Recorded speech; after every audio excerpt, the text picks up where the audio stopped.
चलिए आज की क्लास को हम चालू करते हैं। जैसा हमने 22वें अध्याय में पढ़ा पुष्यभूति वंश, ठीक है, उसी प्रकार उसी अंदाज में आज हम पढ़ने जा रहे हैं दक्षिण भारत के प्रमुख राजवंश, यानी 23वां अध्याय। कौन सा अध्याय? अध्याय 23वां, ठीक है। फिर इसमें 24वें और 25वें के बाद हमारे जो प्राचीन भारत है, ठीक, ये कंप्लीट हो जाएगा। फिर उसके बाद हम आएंगे मध्यकालीन भारत में, फिर उसके बाद आधुनिक भारत में, ठीक है। इसी के साथ हमारा ये खत्म हो जाएगा। फिर भारतीय संस्कृति, फिर विश्व इतिहास, फिर हमारा हिस्ट्री पूरा कंप्लीट हो जाएगा। हिस्ट्री में कहीं से भी प्रश्न आ जाए ये पूरा देखने के बाद, तो आप हिस्ट्री में जितने प्रश्न पूछे आप उसमें पूरे में से पूरे नंबर लेके आएंगे, क्योंकि इसके अलावा से कहीं और से प्रश्न नहीं आएंगे, ठीक है। चलिए आज की क्लास को हम चालू करते हैं। अध्याय कुछ इस प्रकार है।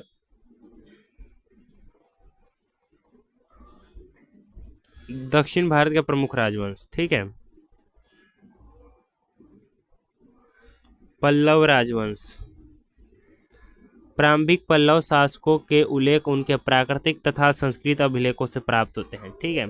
पल्लव शासकों के उल्लेख कहाँ से प्राप्त होते हैं? उन्हीं के प्राकृतिक व तथा संस्कृत अभिलेखों से प्राप्त होते हैं। पल्लव राजवंश की स्थापना उस समय हुई जब सातवाहन शक्ति का पतन हो रहा था। जब सातवाहन शक्ति का पतन हो रहा था तो कौन सा राजवंश आया? तो आप कहेंगे कि पल्लव राजवंश, ठीक है। पल्लव का शाब्दिक अर्थ पत्ता या पान होता है, लीफ, ठीक है। जो बच्चे लोग बिहार से होंगे उनको समझ में आ जाएगा पतई, ठीक है, पत्ता। लिख लीजिए कि पल्लव का शाब्दिक अर्थ क्या है? पत्ता, पान, ठीक है। याद रखने के लिए याद रख लीजिए पतई, लीफ।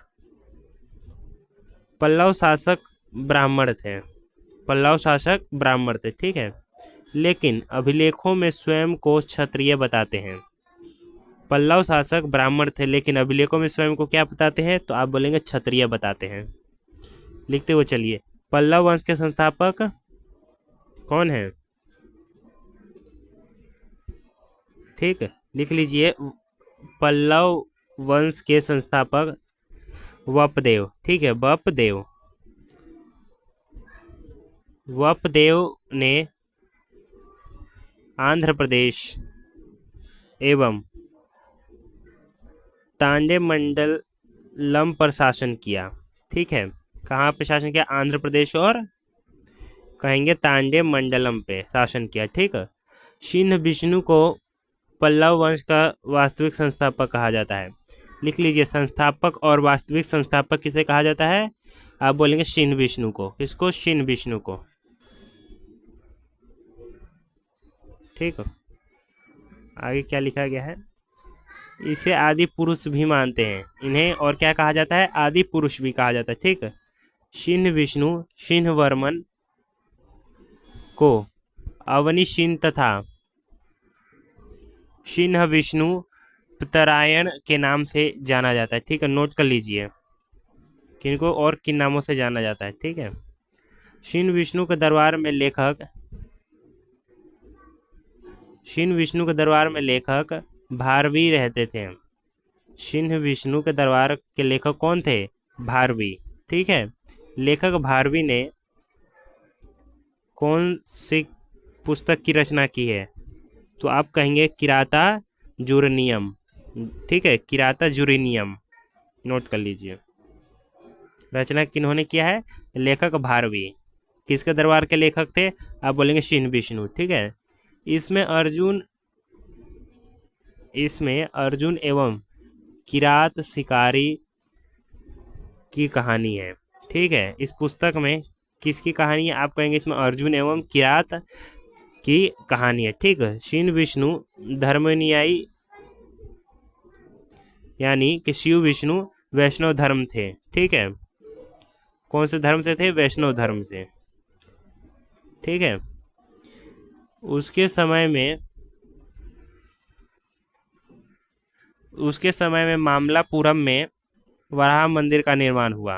कौन से मंदिर का निर्माण हुआ? वराह मंदिर का निर्माण हुआ। लिखते हुए चलिए, सिंह विष्णु द्वारा चोलों की पराजय का वर्णन बेलूर पालयम ताम्रपत्र में मिलता है। नोट कर लीजिए कि शिन विष्णु द्वारा चोलों की पराजय का वर्णन बेलूर पाल्यम ताम्रपत्र, ठीक है, ताम्रपत्र से मिलता है।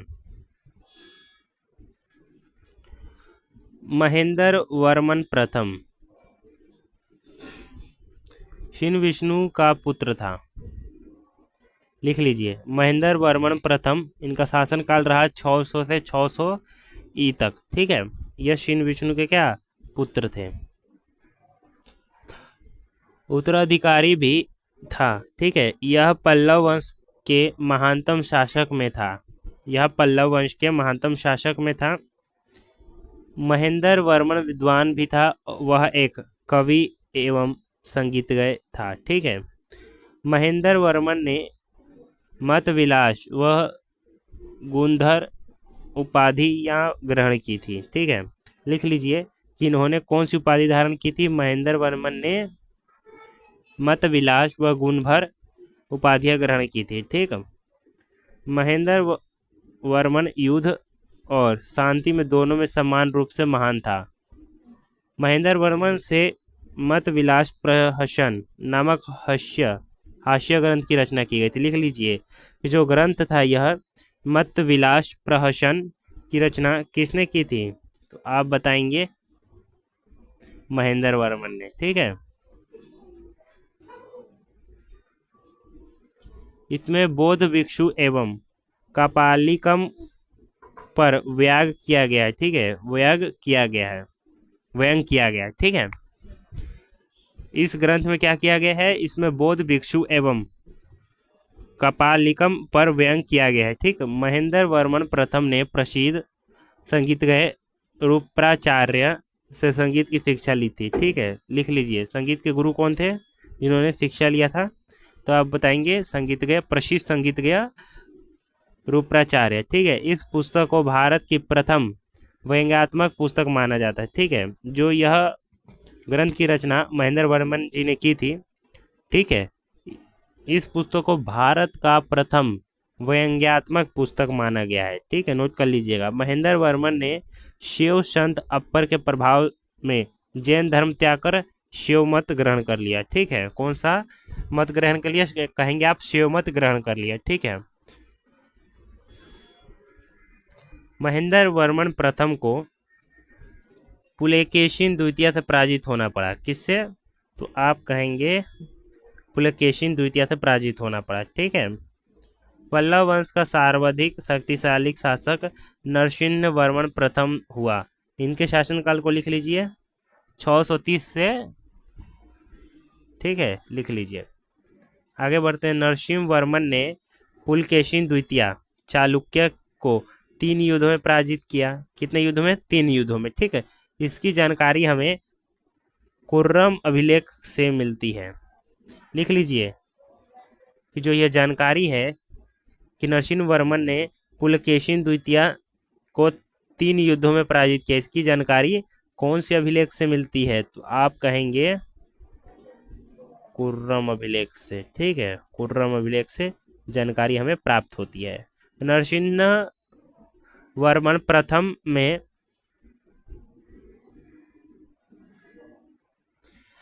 लिख लीजिए कि नरसिंह वर्मन प्रथम ने कौन से नामक नगर को बसाया, ठीक है। आप कहेंगे मामल्लपुरम, ठीक है। नोट कर लीजिए।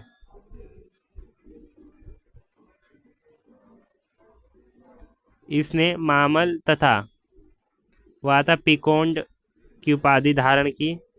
नरसिंह वर्मन प्रथम का पराक्रमी सेनापति सितोंज था, ठीक है। नोट कर लीजिए कि नरसिंह वर्मन प्रथम का पराक्रमी सेनापति कौन था,